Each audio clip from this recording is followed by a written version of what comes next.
Megamendung. Motif megamendung adalah salah satu jenis batik yang berasal dari daerah Cirebon, Jawa Barat. Berbeda dengan jenis batik lainnya, salah satu yang menjadi ciri khas dari batik motif megamendung adalah ukiran awan dan langit yang digambarkan dalam batik. Bahkan karena kekhasannya, Departemen Kebudayaan dan Pariwisata berencana mendaftarkan motif megamendung ke UNESCO. Motif awan dalam batik megamendung dimaknai sebagai motif transendental atau makna ketuhanan, sebuah ungkapan untuk menggambarkan kebesaran dari alam atau kebebasan dari dunia luas. Batik megamendung menurut sejarah berasal dari perpaduan budaya antara budaya Sunan Gunung Jati yang dulu ikut menyebarkan agama Islam di wilayah Cirebon dan bahasa Tionghoa yang dipimpin oleh Ratu Ongtien. Pernikahan kedua tokoh ini menciptakan perpaduan budaya dari keduanya. Para seniman batik keraton lalu menuangkan budaya dan tradisi Tiongkok ke dalam motif batik yang dibuat saat itu. Di Tiongkok, awan menjadi salah satu motif yang umum terdapat di karya seni. Hal ini ikut menjadi inspirasi bagi seniman batik keraton di Cirebon.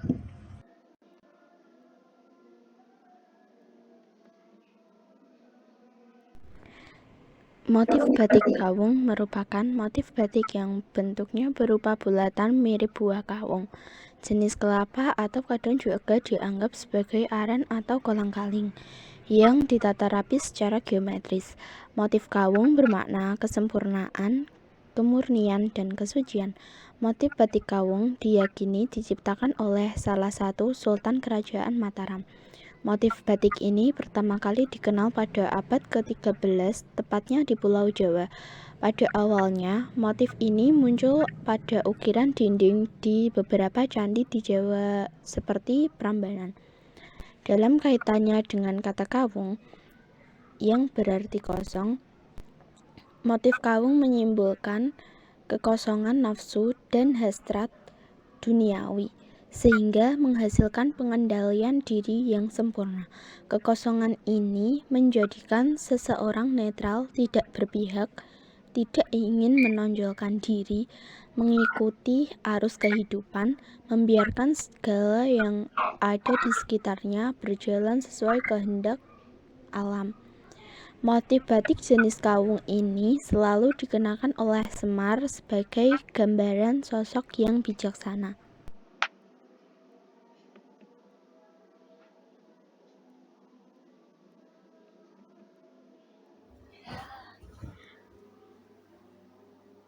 Batik parang awalnya hanya satu dan dibuat oleh pendiri Keraton Mataram Kartasura. Kemudian Kerajaan Mataram pecah menjadi Kesultanan Surakarta dan Kesultanan Yogyakarta. Batik parang terkenal di area Jawa Tengah, khususnya daerah istimewa Yogyakarta dan Solo. Walaupun memiliki jenis batik yang sama, namun terdapat perbedaan pada batik di kedua daerah itu.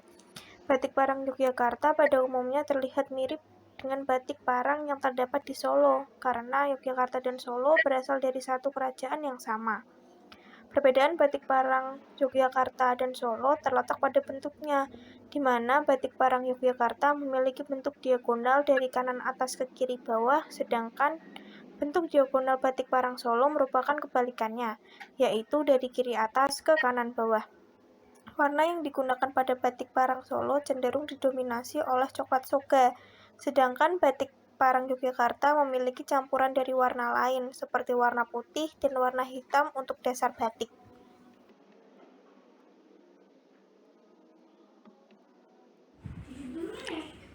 Kudus. Sejarah batik Kudus sebenarnya sudah cukup tua. Dari The Journey, batik pesisir Farm Semarang, Kendal, Demak, dan Kudus. Lineka F. Priyo 2009 dituliskan jika batik di sebuah kabupaten di Jawa Tengah ini bahkan sudah ada sejak abad ke-17. Batik Kudus berkembang bersejalan dengan perkembangan dengan kerajaan di Jawa. Diperkirakan batik Kudus mulai berkembang pada abad ke-16 yang merupakan abad permulaan masuknya budaya Islam di tanah Jawa.